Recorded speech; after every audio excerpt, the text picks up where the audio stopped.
All right, homework 25, is simplifying trigonometric expressions using algebra and the fundamental trigonometric identities. On my note sheet you will have the identities. I'm going to bring up the list here from Alex. So if you go to the dictionary and look for the fundamental trigonometric identities, you can also find a list there. First ones are the reciprocal identities. Secant and cosine are reciprocals of each other. So the secant of theta is equal to 1 over cosine. Cosine is equal to 1 over secant. Sine and cosecant are reciprocal identities. Cosecant of theta equals 1 over sine. Sine equals 1 over cosecant. And then tangent and cotangent, same thing. Cotangent is 1 over tangent. Tangent is 1 over cotangent. You're also going to be working with the quotient identities in this one sometimes. The tangent of theta is sine over cosine. Excuse me. And because cotangent is reciprocal of tangent, same thing, I'm going to do the reciprocal. Instead of sine over cosine, I'm going to have cosine over sine. So tangent, sine over cosine, cotangent, cosine over sine. Later on, we'll be getting into some of these other ones, but for now, we're just going to use these first reciprocal identities and sometimes the quotient identity.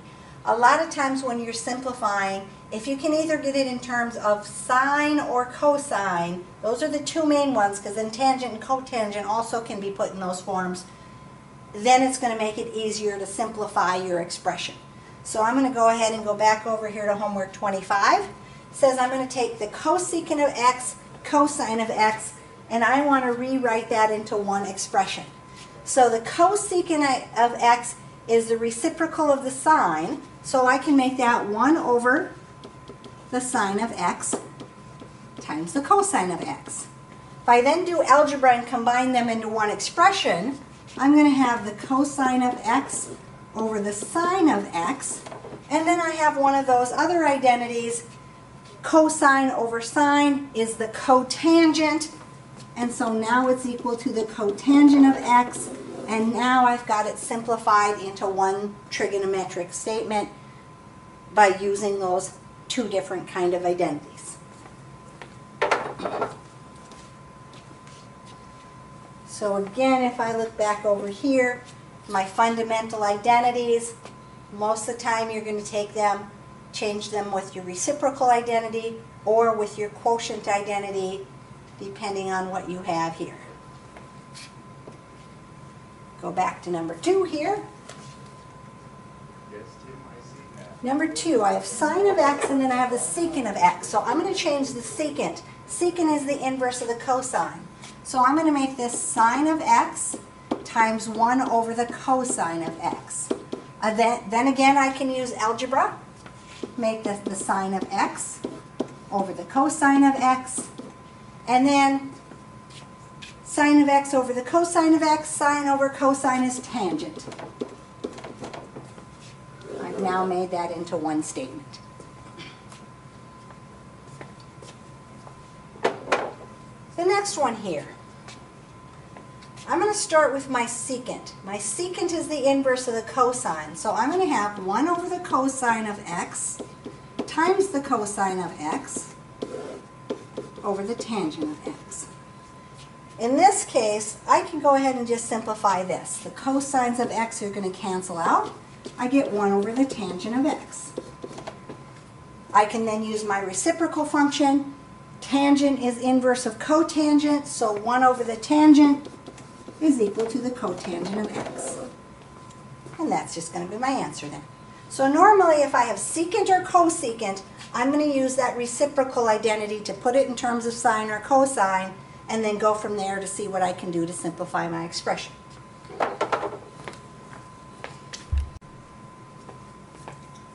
On 4, 5, and 6, we're going to verify a trigonometric identity. So they're actually going to do the work for you. They're just going to have you tell what rule it is. So again, we're going to use those trigonometric identities, our reciprocal identities, the quotient identities, and now they're also going to add in the Pythagorean identities. Pythagorean identities come from the Pythagorean theorem, a squared plus b squared equals c squared, and someone figured out sine squared plus cosine squared equals 1. 1 plus the tangent squared equals the secant squared, and 1 plus the cotangent squared equals the cosecant squared. So they're just going to add that in. In addition to the reciprocal identity, the quotient identity, and the Pythagorean identities, sometimes you just basically use algebra and you'd put that in for your rule.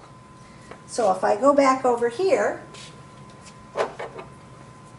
first thing they did is took 1 minus sine squared of x, changed it to cosine squared of x.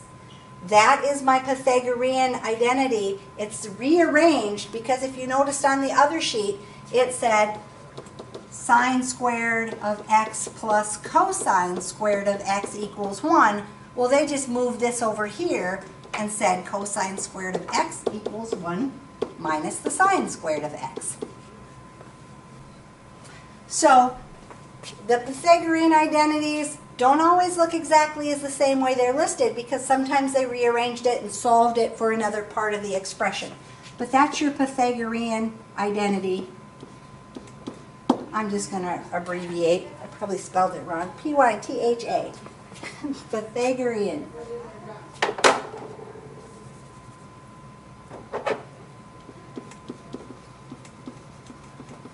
There. Pythagorean. On the next one, left the cosine squared, change cosecant of x into 1 over the sine of x. That's my reciprocal identity that we did with the first ones. Here, we just divided up the cosine squared into cosine times cosine. So all that basically is that you did algebra. I just divided my cosine squared to cosine times cosine. Next part, I took my cosine of x over the sine of x, changed it to cotangent of x. That's one of my quotient identities.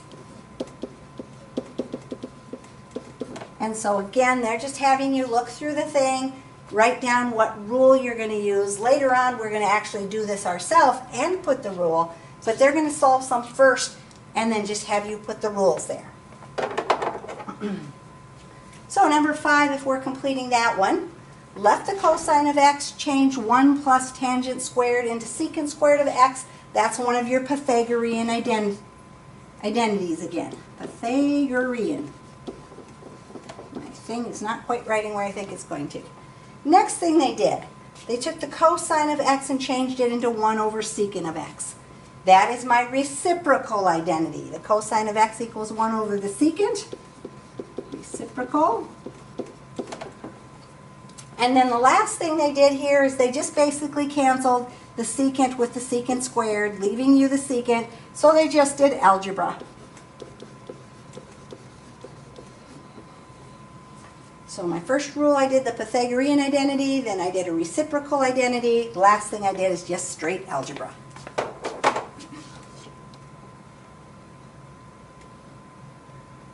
Number 6. 1 minus the cosine squared of x, they changed it into sine squared of x. Again, that's my Pythagorean identity. Next thing they did, we left the sine squared, we changed the secant into 1 over cosine, so we did the reciprocal identity. Next thing they did, they took the sine squared and changed it into sine times sine. That's just plain algebra.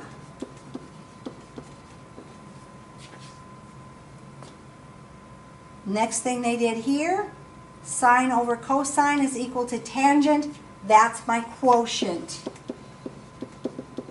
identity. Sine over cosine equal tangent. There's my identities.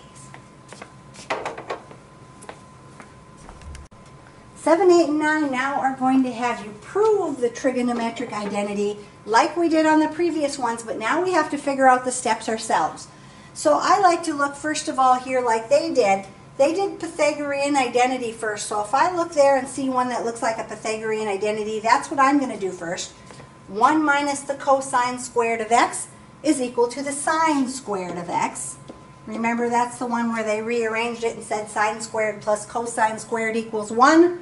So 1 minus the cosine squared would equal the sine squared of x. We still have the cotangent of x, and we did the Pythagorean. So they're going to make you put the step and pick out which identity you used. The next thing I'm going to do, I'm going to change my cotangent. I want to change it in terms of sine and cosine.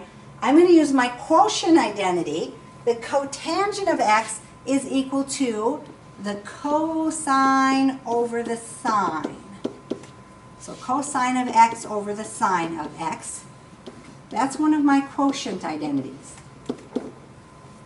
Next thing I'm going to do is I'm just basically going to cancel. So I'm going to get sine of x, cosine of x, which is what I want to end up with. And all I did there, since I just canceled, was just straight algebra. Now I've done my proof.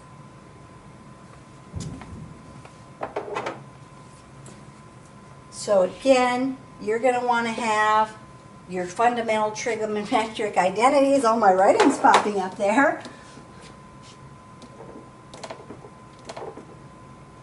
And for these ones, they're just going to use the reciprocal identities, quotient identities, and Pythagorean identities, along with some algebra. And again, on these, they may rearrange them in a different order and solve it. Like this one would, tangent squared would be secant squared minus 1, because I have to move this over. Those kind of things. So if I go back to problem number 8, it must be that we are on. Let me move my board up here. Again, I'm going to start out because I see that I have one of my Pythagorean identities. If I look here, I've got 1 plus tangent squared equals secant squared. So I'm going to go ahead and use that and make that secant squared of x. So cosine of x times secant squared of x, that's using my Pythagorean. And then I look and say, oh, I want to leave this in terms of secant. So I want to change this into secant. My reciprocal identity happens to be that the cosine of x equals 1 over the secant of x.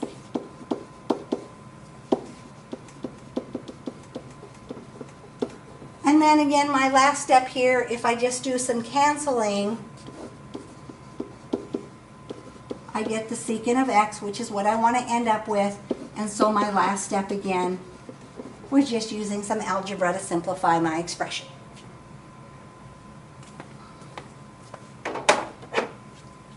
Number 9, I want to change 1 minus cosine squared of x times the secant squared of x into the tangent squared of x. Again, I'm going to start here, and I'm going to go ahead and use my Pythagorean identity. Sine squared plus cosine squared equals 1. So 1 minus the cosine squared of x is equal to the sine squared of x times the secant squared of x. That was my Pythagorean. It's writing in weird spots. I want to put it in terms of tangent, so I like to try to get it in terms of sine and cosine. I'm going to change my secant. My secant's reciprocal identity is 1 over the cosine. Since this is squared, it's going to be 1 over the cosine squared. So the sine squared of x is going to equal, or it's not going to equal, sine squared of x times 1 over the cosine squared of x is going to be my reciprocal identity. I should have probably left myself some more room. But here, if I do algebra, I'm going to get the sine squared over the cosine squared. I'm going to write it over here. I'm going to come up here since I didn't leave myself room. So I'm going to have sine squared of x over the cosine squared of x, just using algebra to combine my two expressions. And again, if I have sine squared over cosine squared, sine over cosine is tangent using my quotient identity. So sine squared over cosine squared is tangent squared of x, and that's my quotient identity. So if I've got the squaring in there, my rule still applies. It's just that it's going to stay squared. Secant squared is 1 over cosine squared. Sine squared over cosine squared is tangent squared. There's my proof. 10, 11, and 12, we're doing the same, proving trigonometric identities. These ones just get a little more complicated. The more you do, the easier it gets, because there's just a lot of little things you have to look for. But in this case, I want to try to combine cosecant of x minus sine of x into cotangent of x and cosine of x. Again, usually I try to change things in terms of sine and cosine if I can, unless I see over here that I might have cosecant or secant, then maybe I might not do that. But in this case, I'm going to start out and I'm going to change my cosecant of x using my reciprocal identity into 1 over sine of x.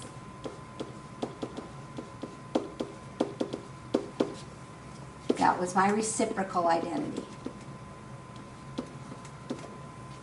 And then I look at that and say, geez, I want to put that together into one thing because I don't have the subtraction in there anymore. So I have to go ahead and find my common denominator and make this into one fraction.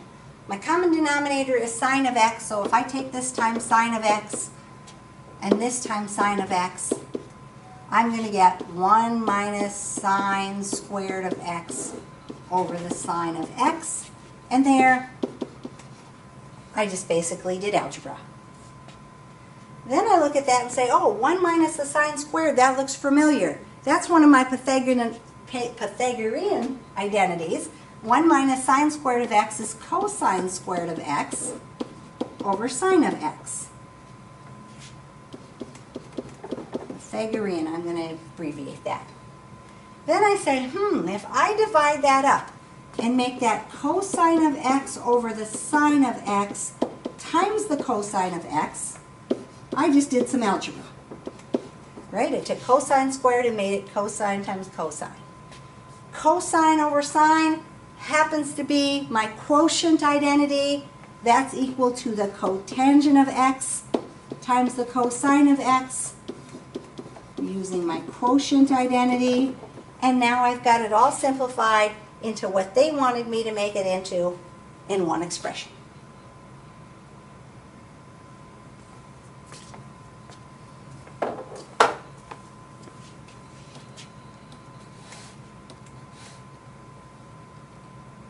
Number 11, I'm looking at that, and that one says I want to end up with secant of x. And so I need to try to simplify that. And I think I'm going to start out looking at that one, since I have two things here, by changing my tangent using one of my quotient ones, because I like to try to get things in terms of sine and cosine. So I'm going to have the cosine of x plus the sine of x times, and in place of tangent, I'm going to have the sine of x over the cosine of x. That is my quotient identity. Then I look at that again and say, okay, if I want to get a common denominator and get this into one expression, I can multiply by the cosine of x. And so I'm going to jump over this little box here, and I'm going to say cosine squared of x plus sine squared of x all over the cosine of x, puts that into one expression. And that was just straight using algebra, because I just multiplied times the cosine of x here and the cosine of x here and got my common denominator and simplified my expression. So now if I look at my expression, this pops out at me. Sine squared plus cosine squared is 1. So I can make that 1 over the cosine. I probably should have had an x behind there, or it won't like me if I leave my x off. That is going to be my Pythagorean identity. 1 over cosine of x happens to be the reciprocal of the secant. So now I've got the secant of x using my reciprocal identity, and now I have my proof done. Technically, I guess I'm not multiplying by the cosine there. I'm just multiplying here, making my equivalent fraction. I should write it that way, by multiplying by cosine of x over cosine of x. So I get cosine squared of x and sine squared of x over my cosine of x and have my common denominator. Should probably write it a little better so you know what I'm doing.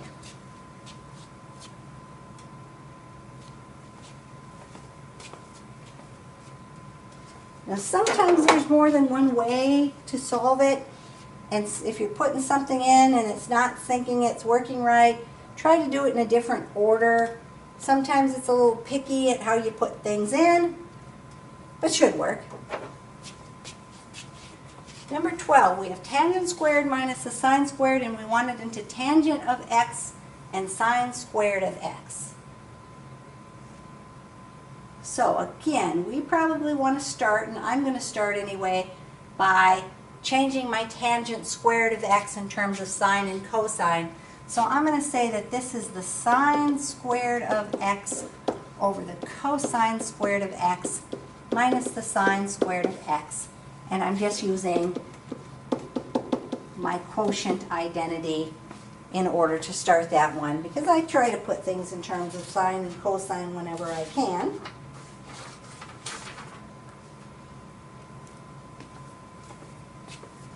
So then if I go ahead here and do my common denominator of cosine of x, cosine squared of x, I'm going to have the sine squared of x minus the sine squared of x times the cosine squared of x all over the cosine squared of x, which is just basically doing algebra, finding my common denominator, making my equivalent fraction.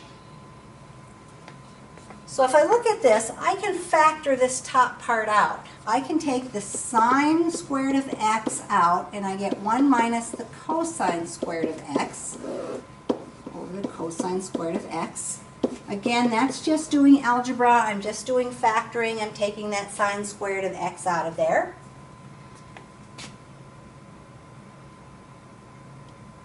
One minus the cosine squared is equal to the sine squared, so I can make this the sine squared of x over the cosine squared of x times the sine squared of x. Just replacing that using my Pythagorean identity. Sine squared over cosine squared, that's one of my quotient identities. Sine squared over cosine squared is tangent squared. So I get the tangent squared of x, sine squared of x, which is what I want, by using my quotient identity in order to replace the sine squared over the cosine squared. So a lot of these, if I've got adding or subtracting in, after I've changed them, I'm going to make an equivalent fraction so I have a common denominator, and then do various things in order to simplify. In this case, I had to do some factoring, and then I can get it all simplified into the expression I want. All right, so in 13, 14, and 15, we are still proving trigonometric identities. And so again, you'll want to have your sheet handy that shows you the fundamental trigonometric identities, the reciprocal identities, quotient identities, and the Pythagorean identities.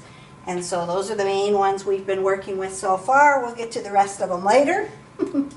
And so this time we're going to prove our identity where we have one fraction plus another fraction. And usually when you have that, we want to start by finding your common denominator and combining those two fractions into one fraction. Since my denominators are totally different, I'm going to have the cosine of x times 1 plus the sine of x on the bottom. And on the top, basically, I'm going to take this times this and that times that. So if I multiply that out, I'm going to get 1 plus, and then I'm going to have the sine of x and another sine of x, so 2 sine of x plus the sine squared of x. Better extend my line. Here, cosine times cosine is going to be cosine squared of x. And so in this case, when I did my fraction, all I really did is just do algebra. So we started just doing algebra. So next thing, if I want to look at that and I want to simplify that, just look and see here what looks like a good thing to do. Looks like on here, if I look here, I have sine squared plus cosine squared. And so if I have sine squared plus cosine squared, I can replace that with 1, right? So I am going to have 1 plus 2 sine of x. This is going to change to plus 1 over the cosine of x and 1 plus the sine of x. And that would be one of my Pythagorean identities.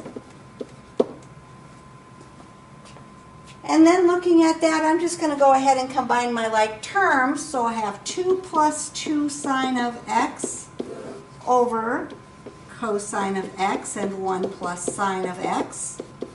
Again, that's just algebra. I combine my like terms. And then another thing I'm going to do, which is just plain algebra, is notice both of these have 2's. So I could factor the 2 out of there. So I'm going to have 2 times 1 plus the sine of x over cosine of x and 1 plus the sine of x. Which again is basically just algebra factoring that out. So here I can go ahead and cancel. I'm going to move that up here because I wrote too big again. I'm going to have 2 over the cosine of x, which again was just plain old algebra. I just canceled.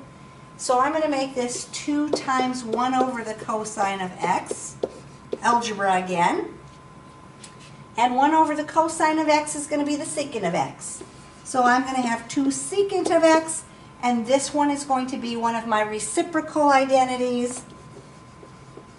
So sometimes in there you end up doing a whole lot of algebra and simplifying to get to the end, and really not a whole lot of your identities.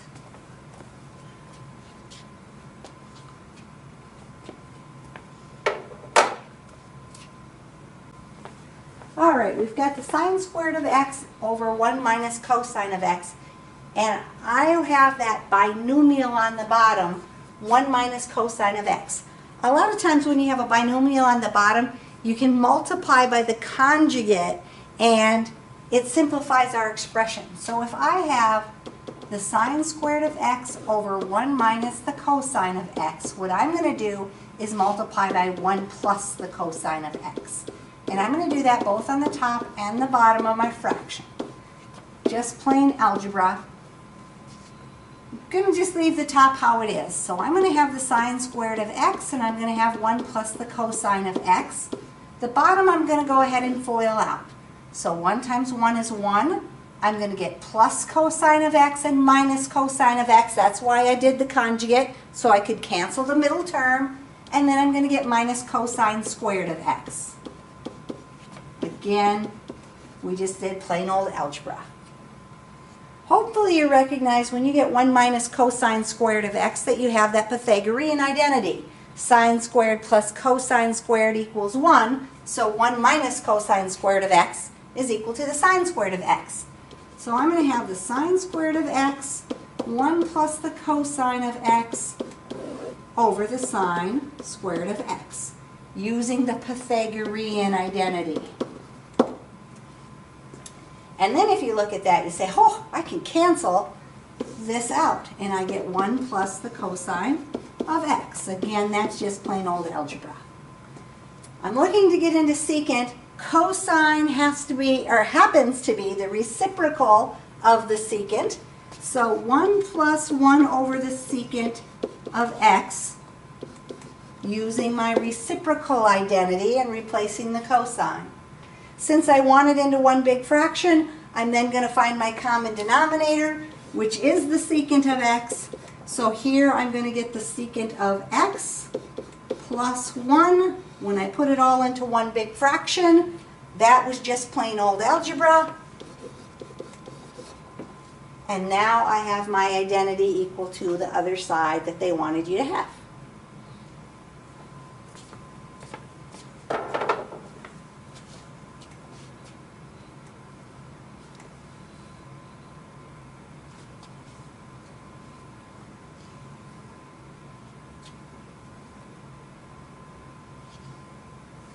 The next one, again, I'm adding two fractions, and if I'm adding two fractions, basically I want to have that common denominator. And so if I'm going to do my common denominator here, I'm going to multiply, and I'm going to end up with the cotangent of x plus 1 times the tangent of x plus 1 on the bottom. So here this will be times this, so I have the tangent of x plus 1. This is times this, so plus cotangent of x plus 1. And on that part there, all I'm just doing is plain old algebra. Again, I want to simplify that math somewhat anyway. So I'm going to go ahead, combine my like terms, FOIL out my bottom, and all of that good stuff. So here I'm going to have the tangent of x plus the cotangent of x plus 2 on the top. If I FOIL this out, I'm going to have cotangent of x, tangent of x, plus cotangent of x, plus tangent of x. 1 times 1 would be plus 1. And again, that's just plain old algebra. Now, here, where I have the cotangent of x, tangent of x, I can use my reciprocal identity and plug in for one of those. So the top I'm just going to leave alone for now. Tangent of x plus cotangent of x plus 2. On the bottom, I'm going to make this cotangent of x 1 over tangent of x using my reciprocal identity. I'm going to leave tangent of x and all the rest of this. And so I use my reciprocal identity there, putting in 1 over the tangent for the cotangent. Now I can cancel that out and make that 1.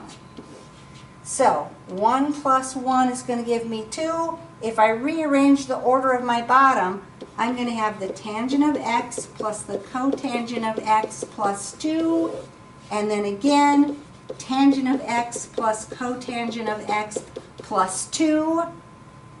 Just doing algebra, combining my like terms. Then I end up with the same thing over the same thing, and when I have the same thing over the same thing, my answer is going to be 1, which again, I just did algebra in order to get. So again, a lot of times when you're adding fractions, you're going to start by finding your common denominator and making one big fraction, and then just continuing to simplify wherever you can. And we ended up having the exact same thing over itself, which is equal to 1.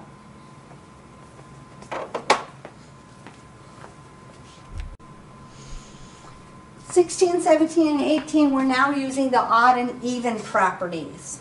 So if I go to my trigonometric identities,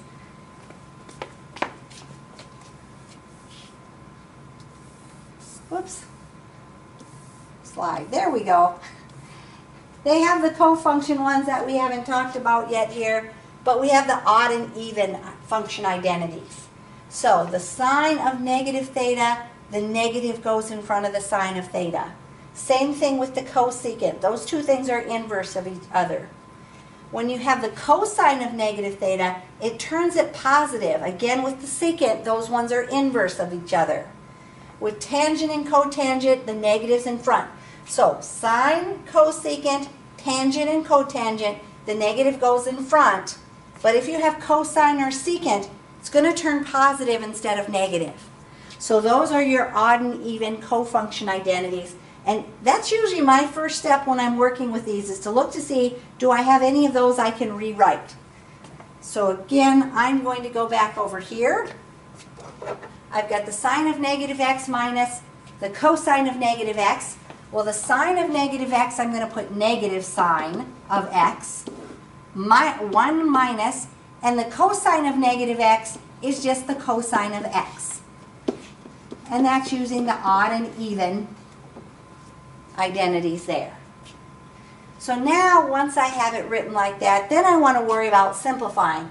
We had one like this before where we had 1 minus cosine of x in the bottom, and we said we wanted to use the conjugate, 1 plus the cosine of x, to simplify.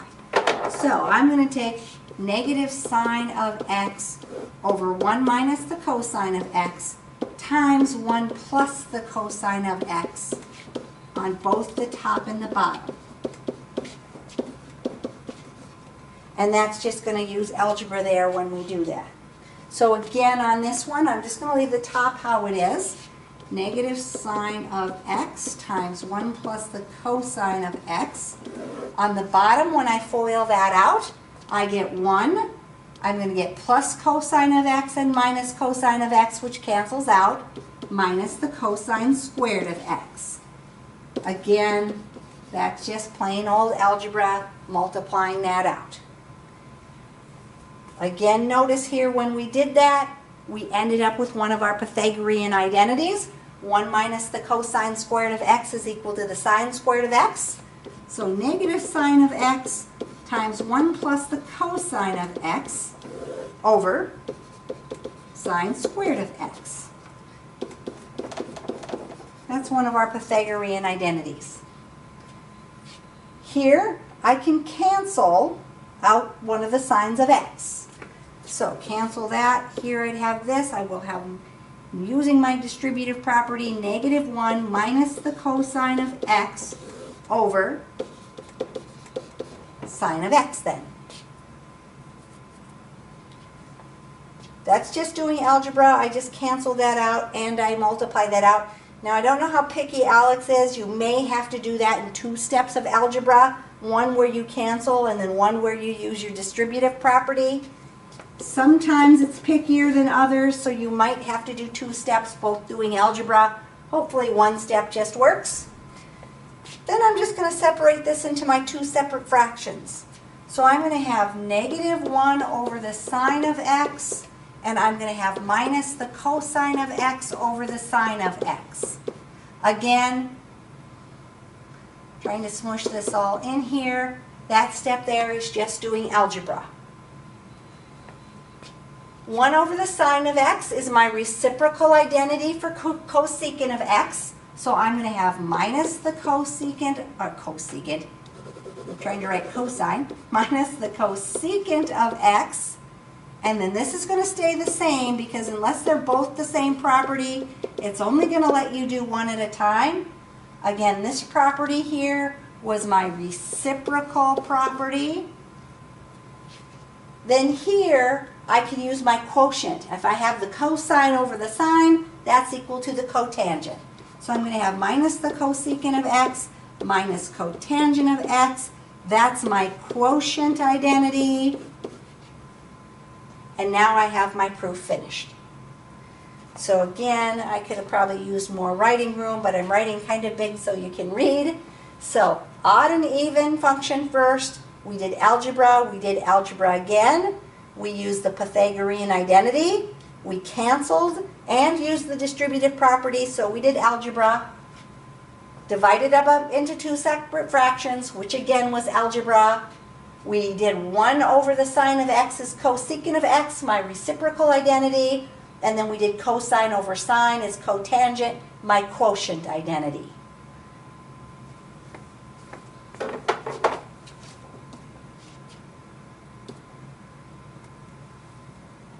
Number 17 then. Again, we're going to use the odd and even functions. The only 2 that become positive are cosine and secant. The other ones will have the negatives out in front. So I'm going to have negative cosecant of x over, this is going to be positive, secant of x, plus this is going to be positive cosine of x over negative sine of x. That is my odd and even functions. I've got 2 separate fractions. I want them to be one problem, so I'm going to go ahead and do my common denominator.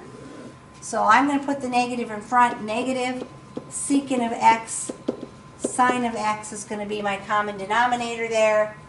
And so here, negative times the negative is going to give me a positive cosecant of x, sine of x, plus this times this gives me secant of x, cosine of x.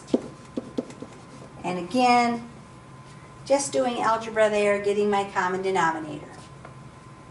Now, cosecant of x is the reciprocal of sine. Secant is a reciprocal of cosine. So I'm going to replace all of those using the reciprocal. Since I'm using the same identity, I can do it all in one step and I don't have to do them every single step one at a time. So I'm going to have here cosecant of x is 1 over sine of x times sine of x. Secant is 1 over cosine of x times times cosine of x. On the bottom, minus secant of x again is 1 over cosine of x times the sine of x. And all of those are reciprocal identities, right? So here, this is going to cancel, this is going to cancel, and I am going to get 1 plus 1 on top, which is 2. Here, if I combine that into one expression, I have minus the sine of x over the cosine of x. Plain old algebra there. I'm dividing fractions, so I'm going to invert and multiply. I'm going to make that negative 2 times the cosine of x over the sine of x. Again, that's just plain old algebra. Cosine over sine is cotangent. That's one of my quotient identities. So negative 2 cotangent of x is my quotient identity. And now I have my identity proven. Starting with this, I ended up with that.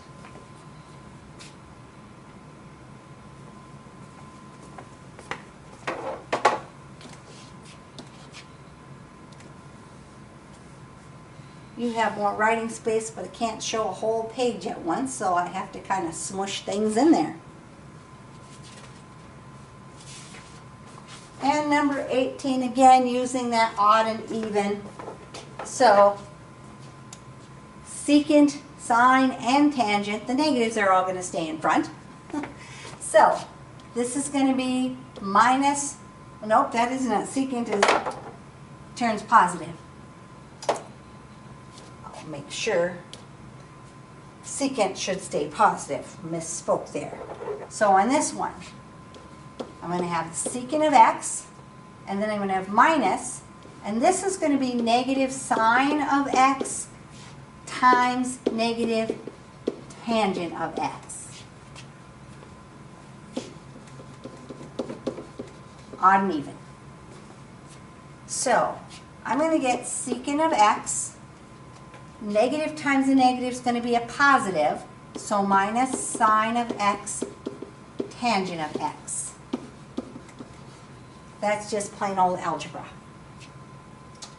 Now looking at that,